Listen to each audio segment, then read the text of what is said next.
Allez, on y va. Mes pirates, je sors le truc qui m'a énervé. Et donc ton pirate va s'énerver. Accroche-toi, bouge-toi les oreilles.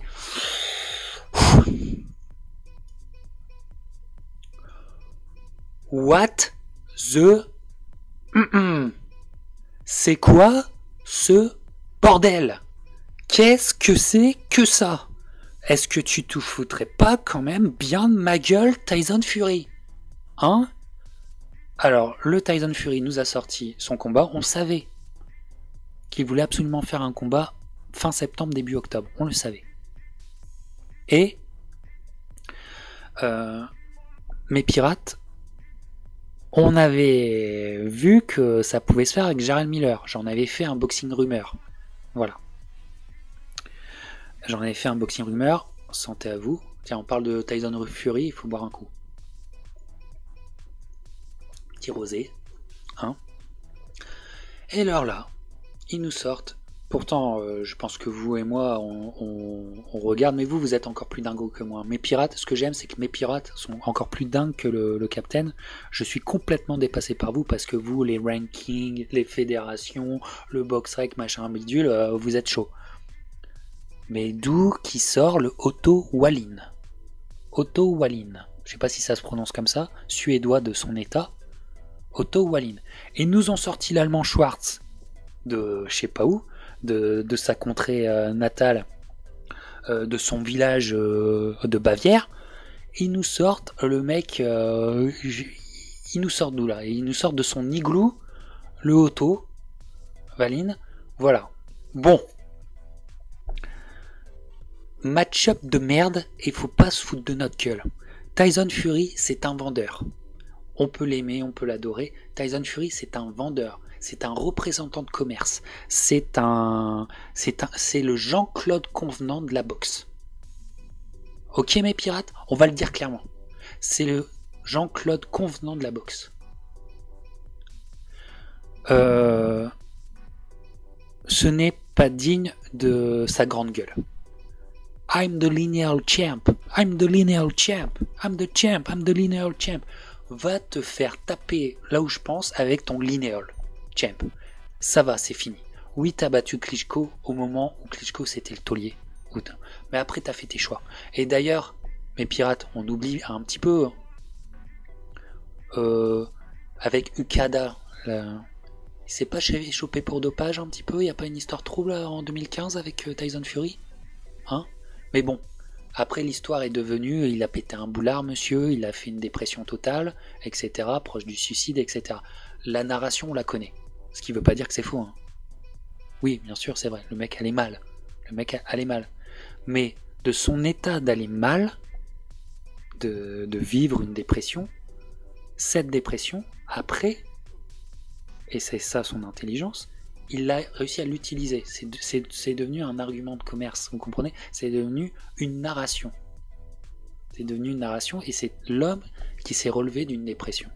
Et c'est l'histoire dont le public avait besoin. Et en ça, il a chopé le public. En ça, il a été grand. Il a été un grand, il a été fort dans la rhétorique. C'est un grand vendeur. Alors, voilà. Et d'où la preuve qu'il n'était plus en dépression. Puisque la dépression est devenue l'objet de son discours. Vous comprenez? Donc tant mieux pour lui, il en était sorti, tant mieux pour lui. Mais c'est devenu l'objet de son discours. Et donc, parenthèse, il n'y a pas eu de match en termes de narration, en termes de discours entre Wilder et Fury. Le match a totalement été plié. Le match de l'histoire, de la narration que tu proposes au public, il n'y a eu que Fury. Wilder a été inexistant. Voilà. Le public s'est enthousiasmé dans l'avant-match par cette découverte, par cette redécouverte d'un homme, Tyson Fury, et de son nouveau discours, de ce nouveau prophète de la santé mentale. Voilà. Ça, c'était ma petite aparté. Mais voilà. Mais le Tyson Fury, faut vraiment arrêter. Son résumé, c'est de la merde. C'est de la merde par rapport au discours qu'il a. Ben, bien sûr qu'il a eu, il a battu Chisora par le passé, il a Vladimir et il a Wilder. Voilà. Mais quand il parle du nouveau Ali, il a que ça hein, dans son résumé. Et Chisora, il n'était pas là à l'époque où il l'a combattu. Chisora, il était aux fraises. Lui aussi, il devait être en dépression à l'époque. Parce que Chisora, il n'a jamais monté sur le ring. Hein. C'était le fantôme de Chisora. Ok. Et après, c'est quoi? C'est Steve Cunningham. Steve Cunningham, il arrivait à le mettre à terre. Et il a fallu que ça soit un dirty fight pour qu'il se sauve de Steve Cunningham. Voilà. Et on est en 2013. Le résumé de Fury, c'est de la merde. Parce que, franchement, t'as champion et champion, tu vois. Hein? Je veux dire, t'as résumé et t'as résumé. Voilà. Peu importe les défaites. Miguel Cotto, résumé. Tu t'agenouilles, tu dis, tu lui offres tes fleurs. Tyson Fury, bah tu discutes. Parce qu'en fait, en gros, il y a un pattern. Il y a une logique. Il prend 2 bombes, comme on dit, 2 baraques à frites, et il prend un gros défi. Mais un défi qui sait que, pugilistiquement parlant, il va maîtriser. Wilder, Fury le sait très bien qu'il le maîtrise. Il le sait très bien, pugilistiquement parlant. Après, si ça connecte, là c'est une autre histoire. Mais Wilder, hein, il va courir beaucoup pour réussir à connecter. On le sait bien. Hein, il a réussi à connecter 1 fois et demie au premier combat. Il était vraiment à la dèche. Crois-moi que le rematch, ça va tourner de fou. Hein. Bref. Donc, là, on est en train de nous vendre des matchs de merde. Tout ça pour que monsieur soit pas ring rusted, qu'il soit pas rouillé en termes de ring et qu'il fasse quelques rounds. Tranquillou. Et il ajoute des KO à son record parce que Tyson Fury, son ratio de KO, il est pourri pour un heavyweight. Et pour un heavyweight qui fait 120 kg facile. Normalement, ce mec devrait allonger des gars. Vous comprenez? Il devrait allonger tout le monde. Voilà. Il n'a pas de punch pour la dimension de heavyweight qu'il est. Voilà. Donc, ces matchs de merde, ça me fait chier. Grave. Pourquoi ça me fait chier? Parce que ça va se faire. Alors, j'ai appris que ça se fait à Las Vegas, au T-Mobile Arena. Ils vont te faire une soirée au T-Mobile Arena. Qui dit T-Mobile Arena dit des places minimum $300 pour la place au fin fond tout en haut. C'est-à-dire inabordable. À part si je gagne au blackjack. Et pour gagner au blackjack, il faut beaucoup perdre. Donc tu l'as dans le flanc à chaque fois. Donc voilà, mes pirates, ça c'est indigne.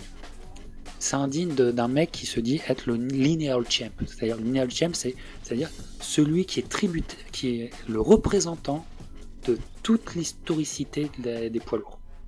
C'est le représentant aujourd'hui de Joe Louis. Lineal champ, ça veut dire ça. Excuse-moi mon gars, mais tes match-up de merde, tes 2 match-up de merde à chaque fois entre un seul bon match-up, excuse-moi, Joe Louis, tu lui fais pas honneur. Tu fais pas honneur à Joe Louis, tu fais pas honneur à Tyson, tu fais pas honneur à Jersey Joe Walcott, tu fais pas honneur à Floyd Patterson, tu fais pas honneur à Braddock, tu fais honneur à personne.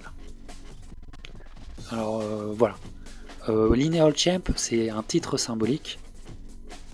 Mais comme c'est symbolique, eh ben, il faut être à la hauteur du symbole. Vous comprenez ce que je dis? Il faut être à la hauteur du symbole.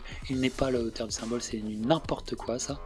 Voilà, le gars on peut l'aimer, moi j'aime sa grande gueule, j'aime le bonhomme, j'aime le côté contre-culturel qu'il amène, j'aime le romantisme qu'il arrive à amener, j'aime son phrasé, j'aime sa diction, j'aime sa rhétorique, j'aime que ça soit Jean-Claude Convenant de la boxe, j'aime tout ça. Mais après, il y a le ring, après il y a l'histoire, et après il y a la catégorie les poids lourds. Et ça, franchement, ça c'est 2 déceptions de suite. Voilà. Et on va voir quoi comme match. Alors le Otto Wallin, je connais pas. Qu'est-ce qui va se passer? Voilà. Moi, j'aurais préféré prends un boxeur de chez nous. Allez, prends le reptile. Au moins, on aurait kiffé. Et puis, on aurait sûr d'avoir un vrai fight. On aurait sûr d'avoir de l'envie. Voilà. Bref, mes pirates, maintenant je vous lis, avant de vous quitter. On a des nouveaux pirates, c'est ça qui est génial. Pirate Bat 13100. C'est ton code postal, mon pote. Ils ont tous peur après la défaite de Joshua. C'est sûr que ça doit être dans les têtes de tout le monde. Il a pas tort, bah. Il a pas tort. Hein. De toute façon, ça tourne pour tout le monde. Hein. Et tout le monde joue la sécurité. Hein. Ils sont à cran. Surtout quand tu sais que le combat contre Wilder est signé. Et normalement, pour février prochain, on a Fury Wilder 2. Donc tu joues. C'est sûr que tu vas pas aller à la sécurité. Mais entreprendre Otto Wallin et prendre peut-être un mec du top 20 qu'on connaît tous. Ou même prendre un ancien. Pourquoi? Regarde, j'ai croisé dernièrement, en février, à San Diego, j'ai croisé Samuel Peter. Pourquoi Peters? Samuel Peter. Il continue sa carrière. Alors c'est un ancien, c'est un vétéran et tout. C'est plus le Peter de 2005. Mais prends un nom. Un nom comme ça, tu le prends. Voilà. Et tout le monde comprend que tu es dans une préparation contre Wilder. C'est sûr que tu vas pas prendre Joshua, Ruiz, Wilder, tu vas pas prendre le top 5. Mais prends un mec voilà. Charles Martins, Vlamon Zob était pressenti, ça aurait été un choix parfait. Merci Vlamon Zgeg. Je suis d'accord avec toi. Charles Martins qui en plus mentalement revient bien. Souvenez-vous du combat qu'il fait contre Konaki l'année dernière. Un vrai combat de poids lourd. Ça s'est rentré dedans. 10 rounds de folie. Un vrai combat de poids lourd à l'ancienne. Charles Martins, ça aurait été génial. Il revenait bien. Qu'on a vu ce week-end qui sort un gros combat alors qu'il est blessé Areola. Quand t'es Tyson Fury, t'as pas peur de prendre Areola avant de prendre Wilder. T'as pas peur. Quand tu as la prétention de dire que tu es le meilleur boxeur des poids lourds, ce qu'on pense tous en termes de boxe, meilleur boxeur, tu peux prendre Areola en warm-up. Voilà. Et écoute, franchement, moi je m'épile le torse si ils remplissent le T-Mobile Arena avec ce combat de merde. Ce combat à la con. Voilà. Je pense que les tickets vont peut-être les donner pour remplir. Voilà, peut-être il y a moyen, quoi. Tu vois, j'ai hésité à y aller maintenant pour tenter ma chance. Voilà. Donc, ça c'était le truc qui m'a grave fait chier cette semaine. Je pense que vous aussi. Et voilà. Allez.